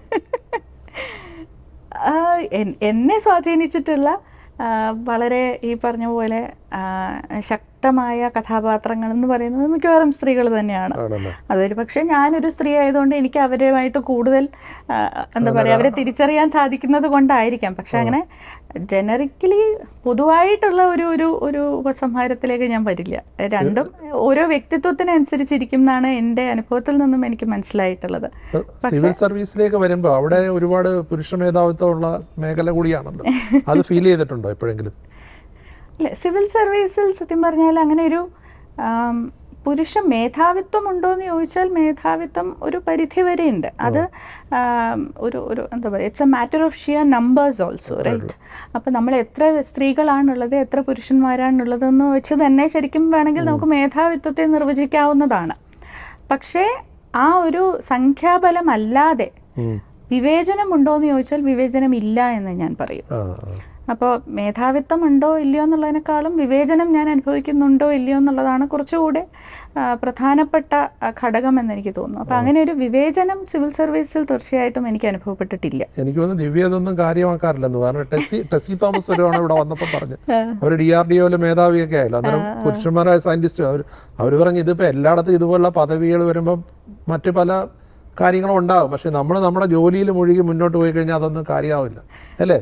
അതെ, അത് ഇപ്പോൾ സ്ത്രീയാണോ പുരുഷനാണോ, ഇപ്പോൾ സ്ത്രീ ആയതുകൊണ്ട് ഒരു പ്രത്യേക പരിഗണന വേണം എന്ന് നമ്മൾ ആഗ്രഹിക്കുന്നതും ശരിയല്ല പല സ്ഥലങ്ങളിലും. പക്ഷേ ഇപ്പോൾ ജൈവികമായിട്ടുള്ള ഒരു പ്രക്രിയയിൽ ഒരു സ്ത്രീയാണ് എന്നുള്ളത് കൊണ്ട് ഒരു പരിഗണന ലഭിക്കണം എന്ന് ഞാൻ ആഗ്രഹിക്കുന്നത് എൻ്റെ ബലഹീനതയായിട്ട് കാണാൻ പാടില്ല. അത് മാത്രം ഒന്ന് തിരിച്ചറിഞ്ഞാൽ പോലും സ്ത്രീ പുരുഷ സമത്വം തൊഴിലിടങ്ങളിൽ ഉണ്ടാകും. പക്ഷെ അത്രയും അടിസ്ഥാനപരമായിട്ടുള്ള ഒരു കാര്യം തിരിച്ചറിയാൻ പലപ്പോഴും സ്ത്രീകളും മടിക്കാറുണ്ട്. ഇപ്പോൾ ആർത്തവകാലത്ത് എനിക്ക് വല്ലാത്ത വേദന വരുന്ന സമയമാണ് ആർത്തവകാലം എന്ന് പറയുന്നത്. ഇത്രയും പ്രായമായിട്ട് എല്ലാവരും പ്രസവം കഴിയുമ്പോൾ തീരും എന്നൊക്കെ പറയും, പക്ഷെ അത് കഴിഞ്ഞിട്ടും തീർന്നിട്ടില്ല. ആർത്തവകാലത്ത് ഒരു ദിവസം എന്ന് പറയുന്നത് എണീക്കാൻ പറ്റാത്ത രീതിയിലുള്ള വേദനയാണ്. പക്ഷേ ആ വേദനയിൽ മരുന്നും കഴിച്ച് ഓഫീസിൽ പോയി ചിലപ്പോൾ ഏറ്റവും പ്രധാനപ്പെട്ട ജോലി ചെയ്യേണ്ടുന്ന ഒരു ദിവസം അതായിരിക്കും. അപ്പോൾ അത് ഒരു പക്ഷേ എൻ്റെ ചുറ്റുമുള്ള എല്ലാവർക്കും അത് അറിയാൻ സാധിക്കും ആ ദിവസം ഏതാണ് എന്നുള്ളത്. അതൊരു രഹസ്യമായിട്ട് വെക്കാൻ പറ്റാറില്ല, അതിൻ്റെ ആവശ്യവുമില്ല. അപ്പം അങ്ങനത്തെ ഒരു കാലം എന്ന് പറയുന്നത്, അല്ലെങ്കിൽ ഈ പറയുന്ന മെറ്റേണിറ്റി ലീവ്, മെറ്റേണിറ്റി ബെനിഫിറ്റ് എന്ന് പറയുന്നത്, മെറ്റേണിറ്റി ലീവിന് ഒരാൾ പോകുന്നു എന്ന് പറഞ്ഞാൽ അതെന്തോ ഒരു കുറ്റം ചെയ്തതുപോലെ പലരും സ്വയം കാണും. ഇപ്പം ഈ ഇടയ്ക്ക് ഈ കഴിഞ്ഞ ഒരു 2 മാസം മുൻപ് എൻ്റെ കൂടെ ജോലി ചെയ്യുന്ന എൻ്റെ ഒരു സഹപ്രവർത്തക എന്നോട് വന്നു, മുറിയിൽ വന്നു, മാഡത്തിനോട് ഒരു കാര്യം പറയണം എന്ന് പറഞ്ഞു. എൻ്റെ മുന്നിൽ വന്ന് നിന്നിട്ട് കരയാൻ തുടങ്ങി. ഞാൻ ചോദിച്ചു, എന്ത് പറ്റി, എന്തിനാ കരയുന്നേ? അപ്പം ഞാൻ പറഞ്ഞു, ഈ സുന്ദരിയായിട്ടുള്ള ഈ കൊച്ചിങ്ങനെ എൻ്റെ മുന്നിൽ നിന്ന് എന്ത് കാര്യം എന്ന് പോലും പറയാതെ കരയുന്നത് എന്തിനാണെന്ന്. അപ്പോൾ എന്നോട് പറഞ്ഞു, മാഡം പ്രഗ്നൻ്റ് ആണ് എന്ന് പറഞ്ഞു. ഞാൻ ചോദിച്ചു, അതിനെന്തിനാണ് കരയുന്നത്? പ്രഗ്നൻ്റ് ആണെന്നല്ല, സന്തോഷിക്കുകയല്ലേ വേണ്ടത്. അപ്പോൾ മാഡം ഇപ്പോൾ എനിക്ക് ജോലിയിൽ ഞാനിപ്പോൾ കയറിയതല്ലേ ഉള്ളൂ, ഇപ്പോൾ ഉടനെ ഇനി ലീവ് എടുത്തു കഴിഞ്ഞാൽ അതിനി പ്രശ്നമാവത്തില്ലേ ബാക്കിയുള്ളവർ? അങ്ങനെ ഒരുപാട് ആശങ്കകൾ ആ കുട്ടിയുടെ മനസ്സിലുണ്ട്. ഞാൻ പറഞ്ഞു, യാതൊരു വിധത്തിലും തളരരുത്, യാതൊരു വിധത്തിലും സങ്കടപ്പെടരുത്, ഇത് സന്തോഷിക്കേണ്ട കാലഘട്ടമാണ്, ജോലിക്ക് യാതൊന്നും സംഭവിക്കില്ല എന്ന് ഞാൻ ഉറപ്പ് തരാം. ഇവരെല്ലാവരും കോൺട്രാക്റ്റിലൊക്കെ വരുന്ന കുട്ടികളാണ്. അപ്പോൾ അതുകൊണ്ട് തന്നെ ഇനി അത് പ്രശ്നമാവുമോ, ജോലിയിൽ നിന്നും മാറ്റുമോ, അല്ലെങ്കിൽ ചുറ്റുമുള്ളവരിനി വളരെ പ്രധാനപ്പെട്ട ജോലികൾ ചുമതലകൾ നൽകാതിരിക്കുമോ എന്നൊക്കെയുള്ള പല ആശങ്കകൾ ഇങ്ങനെ മനസ്സിൽ വന്നിട്ടായിരിക്കും. പക്ഷെ ആ കുട്ടിയുടെ മുഖം എന്ന് പറയുന്നത് ഒരൊറ്റ കുട്ടിയുടെ അനുഭവമല്ല, പല കുട്ടികളുടെ അനുഭവമാണത്. അപ്പോൾ അത്രയ്ക്ക് ജൈവികമായിട്ടുള്ള പല കാര്യങ്ങളും നമ്മുടെ സ്ത്രീത്വത്തിന് അനുഗ്രഹമായി നിൽക്കുന്ന, മനുഷ്യരാശിക്ക് വരദാനമായി നിൽക്കുന്ന പല കാര്യങ്ങൾ പോലും നമ്മളെ ഇങ്ങനെ ആശങ്കയിലാഴ്ത്തുന്നു എന്ന് പറയുന്നത് ഒരിക്കലും അതിന് ശരിയല്ല. പക്ഷെ അത് ശരിയാകുന്ന രീതി സൊസൈറ്റി അതിനനുസരിച്ച് അല്ലേ കുറെ കൂടെ ഉയർന്നു വരേണ്ടിയിരിക്കും അതെ, തീർച്ചയായിട്ടും. ഒരു കാര്യം കൂടെ, ഇപ്പം ഈ അധ്യാപകരുടെ സ്നേഹത്തെക്കുറിച്ചും അവരുടെ റൂത്ത് സിസ്റ്ററിന്റെ കാര്യമൊക്കെ പറഞ്ഞുകൊണ്ട് ചോദിക്കും. ഇപ്പൊ കഴിഞ്ഞ ദിവസം കേരള ഹൈക്കോടതിയുടെ വളരെ നിർണായകമായ ഒരു വിധി വന്നായിരുന്നു. അതായത് അധ്യാപകർ കുട്ടികളെ ശിക്ഷിക്കുന്ന ഒരു ക്രിമിനൽ കുറ്റമായി കാണാൻ പറ്റില്ല. എന്നിട്ട് പറയുന്നുണ്ട് അതിക്രൂരമായി മർദ്ദിക്കുകയൊന്നും ചെയ്യരുത്, എന്തെങ്കിലും ഒരു തെറ്റ് തിരുത്താൻ പറഞ്ഞു കൊടുക്കുന്നത്. പക്ഷെ ഇപ്പം നമ്മൾ ഇപ്പൊ പലർക്കും, ഇപ്പൊ എനിക്കടക്കം ഒരു കുട്ടിയായിരിക്കും, അന്നേരം ഇപ്പൊ മാതാപിതാക്കളുടെ ഒരു ആശങ്ക, ഇപ്പൊ അധ്യാപകർ എന്തെങ്കിലും നേർവഴിക്ക് നയിക്കാൻ വേണ്ടി പറഞ്ഞാൽ പോലും ഭയങ്കരമായിട്ട് പരാതി, പലയിടത്തും കേസ് കൊടുക്കാൻ പോകുന്നു. അതിനെ കുറിച്ച് എന്ത് പറയുന്നു? ഒരു മകന്റെ വളർത്തുന്ന കാഴ്ചപ്പാടിലൂടെ അത് ശരിക്കും എൻ്റെ മനസ്സിൽ തന്നെ ഞാനും പരിവർത്തനപ്പെട്ടുകൊണ്ടിരിക്കുന്ന ഒരു കാലഘട്ടമാണ്. കാരണം ഞാൻ എന്നെ തന്നെ ഒരു വിദ്യാർത്ഥിയായി കണ്ടതിൽ നിന്നും ഇപ്പോൾ ഞാൻ എൻ്റെ മകനെ ഒരു വിദ്യാർത്ഥിയായി കാണുകയാണ്. അപ്പോൾ ഞാൻ എന്നെ ഒരു എന്താ പറയുക, രക്ഷകർത്താവായിട്ട് കാണുകയാണ്. അപ്പോൾ ഇത് രണ്ടും തമ്മിൽ ആക്ച്വലി ഒരു വിരോധാഭാസം ഉണ്ടെന്നുള്ളത് എനിക്കിപ്പോഴാണ് മനസ്സിലായത്. അത് ഞാൻ വിദ്യാർത്ഥിയായിരിക്കുമ്പോൾ എനിക്കത് മനസ്സിലായിട്ടില്ലായിരുന്നു. പക്ഷെ എൻ്റെ കുട്ടിക്കാലത്ത് ഒരു അധ്യാപിക പോലും എന്നെ ഈ പറഞ്ഞ പോലെ ഏതെങ്കിലും ഒരു കാര്യത്തിനായിട്ട് നോവിപ്പിച്ചതായിട്ട് എനിക്ക് ഓർമ്മയില്ല. ആരും അടിക്കുകയോ നുള്ളുകയോ പിച്ചുകയോ ഒന്നും ചെയ്തിട്ടില്ല. അപ്പോൾ അടിക്കാതെ നുള്ളാതെ പിച്ചാതെ ഒക്കെ കുട്ടിക്ക് വളരാൻ സാധിക്കും എന്നുള്ളത് എൻ്റെ ജീവിതത്തിൽ നിന്നും ഞാൻ പഠിച്ചതാണ്. അതുകൊണ്ട് തന്നെ യാതൊരു തരത്തിലുള്ള ഫിസിക്കൽ അബ്യൂസും എൻ്റെ കുഞ്ഞിന് ഉണ്ടാവരുത് എന്നുള്ളത് ഞാൻ ഉറപ്പുവരുത്തിയിട്ടുണ്ട്. ഇപ്പം അതിന് 5 വയസ്സായി. 5 വയസ്സ് വരെ വീട്ടിലാണെങ്കിലും വിദ്യാലയത്തിലാണെങ്കിലും ഒക്കെ തന്നെ ആരും യാതൊരു തരത്തിലും അവൻ്റെ ശരീരത്തിൽ തൊട്ട് അവനെ നോവിപ്പിച്ചിട്ടില്ല എന്നുള്ളത് എനിക്ക് പൂർണ്ണ വിശ്വാസമുണ്ട്. പക്ഷെ അത് തന്നെ ഒരു യജ്ഞമായിരുന്നു, അത് ഉറപ്പുവരുത്തുക എന്നുള്ളത് തന്നെ. അപ്പം എന്നെ സംബന്ധിച്ചിടത്തോളം ശാരീരികമായി ദ്രോഹിക്കാതെ, ശാരീരികമായി നോവിപ്പിക്കാതെ വിദ്യാർത്ഥികളെ കൈപിടിച്ചു നടത്തുവാൻ, വഴികാട്ടികളാകുവാൻ അധ്യാപകർക്ക് പൂർണ്ണ സ്വാതന്ത്ര്യവുമുണ്ട്. അതിൻ്റേതായ രീതികളുമുണ്ട്. അത് ചെയ്യണം എന്നുള്ളതാണ് എൻ്റെ അഭിപ്രായം. ശാരീരികമായിട്ട് നോവിപ്പിക്കാതെ, പക്ഷെ എന്ന് വെച്ചാൽ ഒരു വാക്ക് പറഞ്ഞുകൂടാ എന്നുള്ളതല്ല അതിൻ്റെ അർത്ഥം. ശകാരിക്കുക ചിലപ്പോൾ ആവശ്യമായിരിക്കും. അത് തെറ്റുകൾ പറഞ്ഞു കൊടുക്കുക, തീർച്ചയായിട്ടും തിരുത്തി തന്നെ കൊണ്ടുപോകണം. അതെ, അല്ലാതെ തന്നെ കാര്യം മനസ്സിലാക്കാം എന്നുള്ളത് 100% ഉറപ്പുണ്ട് എനിക്ക്. എൻ്റെ സ്വന്തം അനുഭവത്തിൽ നിന്നും എൻ്റെ മകൻ്റെ അനുഭവത്തിൽ നിന്നും ഒക്കെ അത് തന്നെയാണ് ഞാൻ പഠിക്കുന്നത്. അപ്പോൾ ഇപ്പോൾ ഇതൊരു വളരെ ഒരു മൊമെന്റ് ഓഫ് ഗ്ലോറി എന്നൊക്കെ പറയാവുന്ന ഒരു മുഹൂർത്തമാണ്. കാരണം ഇതുപോലൊരു ഇപ്പോൾ തിരുവനന്തപുരത്തുകാരിയായ ഒരാൾ ഇപ്പോൾ കേരളത്തിൻ്റെ അല്ല ഇന്ത്യയുടെ തന്നെ ഏറ്റവും വലിയൊരു സ്വപ്ന സാഫല്യത്തിലേക്ക് എത്തുമ്പോൾ അതിൻ്റെ ഒരു പ്രധാനപ്പെട്ട ഉത്തരവാദിത്വം വഹിക്കുന്നു. എന്ത് പറയുന്നു? How do you feel? നിറഞ്ഞ മനസ്സും ഒപ്പം ഒരുപാട് നന്ദിയുമാണ് മനസ്സിലുള്ളത്. അങ്ങനെ ഒരു സൗഭാഗ്യം നൽകിയതിനും ഒപ്പം കൂടെ പ്രവർത്തിക്കുന്ന എല്ലാവർക്കും ഒരുപാട് നന്ദി മാത്രമാണ് മനസ്സിലുള്ളത്. കാരണം ഞാനിവിടെ ഈ ചുമതല ഏറ്റെടുക്കുന്ന സമയത്ത് പോലും താങ്കൾ പറഞ്ഞതുപോലെ അനവധി പ്രശ്നങ്ങളും പ്രതിബന്ധങ്ങളും ഒക്കെ നിലനിന്നിരുന്ന ഒരു സമയമായിരുന്നു. അത് സാമൂഹികമായിട്ടുള്ള പ്രതിബന്ധങ്ങൾ ഉണ്ടായിരുന്നു, നിയമപരമായിട്ടുള്ള ധാരാളം പ്രതിബന്ധങ്ങൾ ഉണ്ടായിരുന്നു, ആർബിട്രേഷൻ ഉൾപ്പെടെയുള്ള ധാരാളം വിഷയങ്ങൾ ഉണ്ടായിരുന്നു, സാമ്പത്തികമായിട്ടുള്ള പ്രശ്നങ്ങൾ ഉണ്ടായിരുന്നു. അപ്പം അങ്ങനെ കുറച്ച് സമയമേ ആയിട്ടുള്ളൂ എന്നുണ്ടെങ്കിലും ഒരുപാട് ജീവിതങ്ങൾ ഈ ഒരു 6 മാസത്തിലൂടെ ജീവിച്ചതുപോലെയാണ് എനിക്ക് തോന്നുന്നത്. അപ്പോൾ അതിന് ഒപ്പം കൈപിടിച്ച് നടത്തിയ എല്ലാവർക്കും ഒരുപാട് നന്ദിയുണ്ട്. അത് പ്രത്യേകിച്ചും വിഴിഞ്ഞത്തിൻ്റെ ജനങ്ങൾക്ക്, വിഴിഞ്ഞത്തിൻ്റെ സ്വന്തം കുടുംബങ്ങൾക്ക്. കാരണം ഞാൻ ഈ പറഞ്ഞതുപോലെ അവരുടെ ഓരോരുത്തരുടെയും വിയർപ്പിൻ്റെയും അധ്വാനത്തിൻ്റെയും കണ്ണുനീരിൻ്റെയും പ്രതീക്ഷയുടെയും ഒക്കെ ഒരു സ്തംഭമായിട്ടാണ് ശരിക്കും വിഴിഞ്ഞം തുറമുഖം വരുന്നത് എന്നാണ് ഞാൻ കാണുന്നത്. അപ്പോൾ എല്ലാ ആശംസകളും വിഴിഞ്ഞം വൻ വിജയമാവട്ടെ. സന്തോഷം.